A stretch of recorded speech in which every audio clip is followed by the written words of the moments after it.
ओम गुरुर्ब्रह्मा गुरुर्विष्णु गुरुदेवो महेश्वरः गुरु साक्षात् परब्रह्म तस्मै श्री गुरुवे नमः। अखण्डमण्डलाकारं व्याप्तं येन चराचरं तत्पदं दर्शितं येन तस्मै श्री गुरुवे नमः।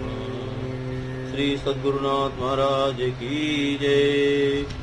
भविष्य पुराण अंतर्गत ब्रह्म पर्व खंडे भगवान सूर्य द्वारा योग का वर्णन एवं ब्रह्मा जी द्वारा दिंडी को दिया गया क्रिया योग का उपदेश का वर्णन करेंगे। आज सुमंतु मुनि ने कहा कि राजन, ऋषियों को जिस प्रकार ब्रह्मा जी ने सूर्य नारायण की आराधना के विधान का उपदेश दिया था उसे मैं सुनाता हूँ।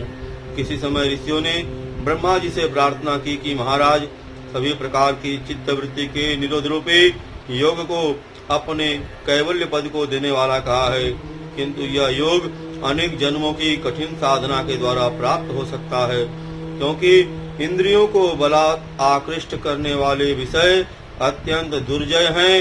मन किसी प्रकार से स्थिर नहीं होता, राग द्वेष आदि दोष नहीं छूटते और पुरुष अल्पायु होते हैं। इसलिए योग सिद्धि का प्राप्त होना अतिशय कठिन है। अतः आप ऐसे किसी साधन का उपदेश करें जिससे बिना परिश्रम के ही निस्तार हो सके। तब ब्रह्मा जी ने कहा कि मुनीश्वरों, यज्ञ करना, पूजन करना, नमस्कार करना, जप करना, व्रत उपवास रखना और ब्राह्मण भोजन कराना आदि से सूर्य नारायण की आराधना करना ही इसका मुख्य उपाय है। और यह क्रिया योग है। मन, बुद्धि, कर्म, दृष्टि आदि से सूर्य नारायण की आराधना में तत्पर रहें। वे ही परब्रह्म, अक्षर, सर्वव्यापी, सर्वकर्ता, अव्यक्त, अचिंत्य और मोक्ष को देने वाले हैं। अतः आप उनकी आराधना कर अपने मनोवांछित फल को प्राप्त करने और भवसागर से मुक्त हो जाएं। ब्रह्मा जी से यह सुनकर मुनिगण सूर्य नारायण की उपासना रूप क्रिया योग में तत्पर हो गए। हे राजन, विषयों में डूबे हुए संसार के दुखी जीवों को सुख प्रदान करने वाले सूर्य नारायण के अतिरिक्त और कोई भी नहीं है। इसलिए उठते, बैठते, चलते, सोते, भोजन करते हुए सदा सूर्य नारायण का ही स्मरण करो।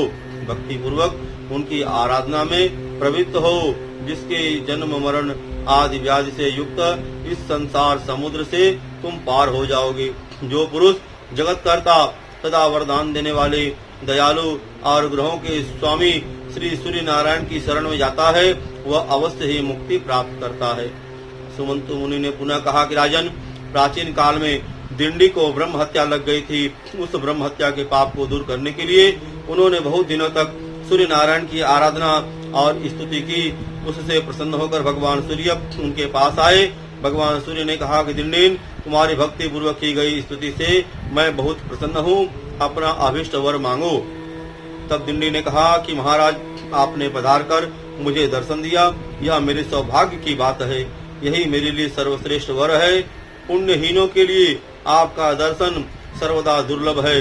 आप सबके हृदय में स्थित हैं, अतः आप सबका अभिप्राय जानते हैं। जिस प्रकार मुझे ब्रह्म हत्या लगी है उसे तो आप जानते ही हैं। भगवान, आप मुझ पर ऐसा अनुग्रह करें कि मैं इस निंदित ब्रह्म हत्या से तथा अन्य पापों से शीघ्र मुक्त हो जाऊं और मैं सफल मनोरथ हो जाऊं।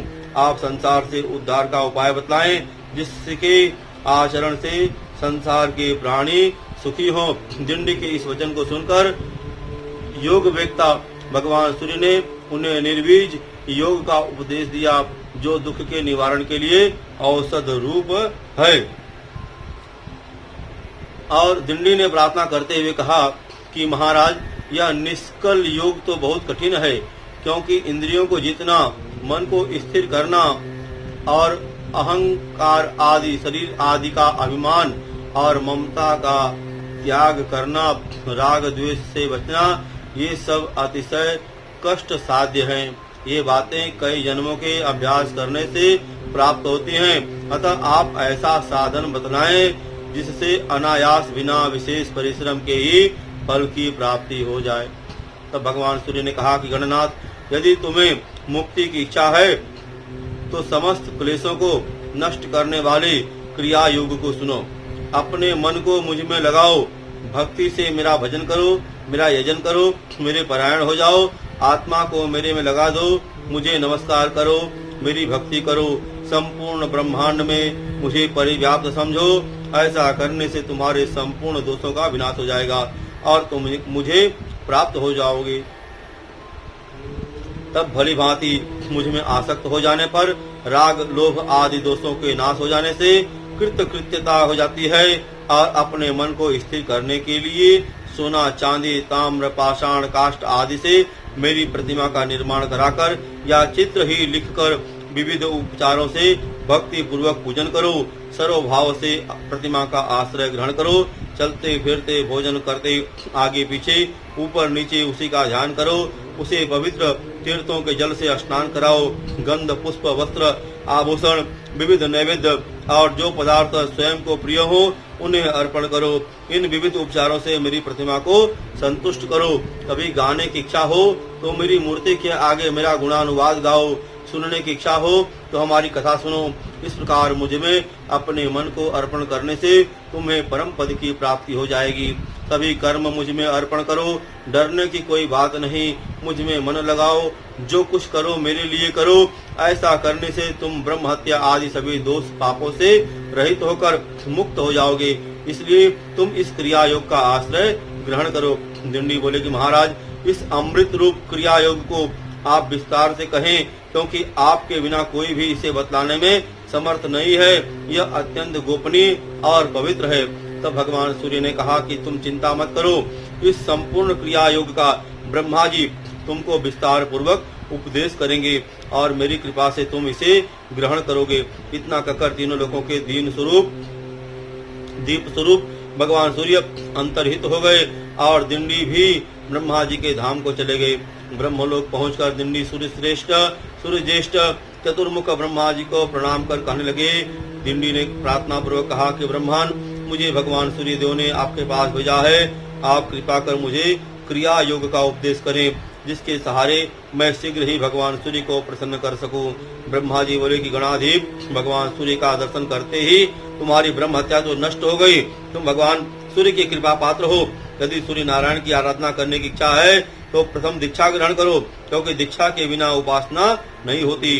अनेक जन्मों के पुण्य से भगवान सूर्य में भक्ति होती है और जो पुरुष भगवान सूर्य से द्वेष रखता है, ब्राह्मण तथा वेद की निंदा करता है, उसे अवश्य ही अधम पुरुषों से उत्पन्न समझो।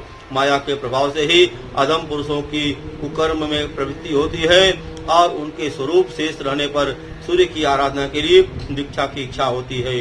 इस भव सागर में डूबने वाले पुरुषों का हाथ पकड़कर उद्धार करने वाले एकमात्र भगवान सूर्य ही हैं। इसलिए तुम दीक्षा ग्रहण कर भगवान सूर्य में तन्मय होकर उनकी उपासना करो। इससे शीघ्र ही भगवान सूर्य तुम पर अनुग्रह करेंगे। दिंडी ने पूछा कि महाराज, दीक्षा का अधिकारी कौन पुरुष है और दीक्षा ग्रहण करने के बाद क्या करना चाहिए, कृपया आप इसे बताएं। तब ब्रह्मा जी ने कहा कि दिंडिन, दीक्षा ग्रहण की इच्छा वाले व्यक्ति को मन वचन और कर्म से हिंसा नहीं करनी चाहिए। सूर्य भगवान में भक्ति करनी चाहिए। दीक्षित ब्राह्मणों को सदा नमस्कार करना चाहिए। किसी से द्रोह नहीं करना चाहिए। सभी प्राणियों को सूर्य के स्वरूप में समझना चाहिए। देव मनुष्य पशु पक्षी चींटी वृक्ष पाषाण आदि जगत के सभी पदार्थों और आत्मा को सूर्य से भिन्न न समझकर मन वचन और कर्म से जीवों में पाप बुद्धि नहीं करनी चाहिए। ऐसा ही पुरुष दीक्षा का अधिकारी होता है। जो गति सूर्य नारायण की आराधना से प्राप्त होती है वह न तो तप से मिलती है और न बहुत दक्षिणा वाले यज्ञों से करने से। सभी प्रकार से जो भगवान सूर्य का भक्त है वह धन्य है और उस सूर्य भक्त के अनेक गुणों का उद्धार हो जाता है। जो अपने हृदय प्रदेश में भगवान सूर्य की अर्चा करता है वह निष्पाप होकर सूर्य लोक को प्राप्त करता है।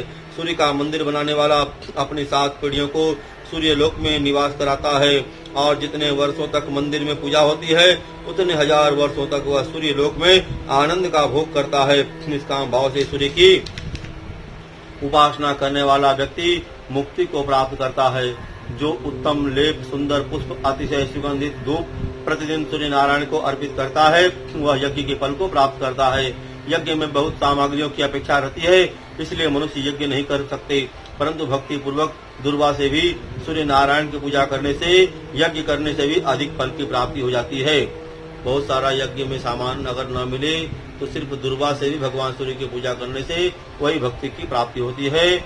बहुपकरणां महयज्ञाः नाना संभार विस्तरा न दिण्डित्रयावपन्ते मुन्यस्ते रत्न संचये भक्त्यां तु पुरुषे पूजा कृतां दुर्वांकुरैरपि भानोर्ददाति हि फलं सर्वयज्ञेषु दुर्लभम्। दिन दिन गंध पुष्प धूप वस्त्र आभूषण का विविध प्रकार के नैवेद्य जो भी प्राप्त हो और तुम्हें जो प्रिय हो उन्हें भक्ति पूर्वक सूर्य नारायण को निवेदित करो। तीर्थ के जल दही दूध घृत शर्करा और शहद से उन्हें स्नान कराओ। गीत वाद्य नृत्य स्तुति ब्राह्मण भोजन हवन आदि से भगवान को प्रसन्न करो, किंतु सभी पूजाएं भक्ति पूर्वक होनी चाहिए। मैंने भगवान सूर्य की आराधना करके ही सृष्टि की है। विष्णु उनके अनुग्रह से ही जगत का पालन करते हैं और रुद्र ने उनकी प्रसन्नता के लिए ही संहार शक्ति प्राप्त की है। ऋषिगण भी उनके ही कृपा प्रसाद को प्राप्त कर मंत्रों का साक्षात्कार करने में समर्थ होते हैं। इसलिए तुम भी पूजन व्रत उपवास आदि से वर्ष पर्यंत भगवान सूर्य की आराधना करो, जिससे सभी क्लेश दूर हो जाएंगे और तुम शांति को प्राप्त करोगे। बोले श्री सद्गुरुनाथ महाराज की जय, श्री सूर्य नारायण भगवान की जय, श्री ब्रह्मा जी भगवान की जय। धर्म की जय हो, अधर्म का नाश हो, प्राणियों में सद्भावना हो, विश्व का कल्याण हो। ओम काल हर कष्ट हर दुख हर हर महादेव की जय।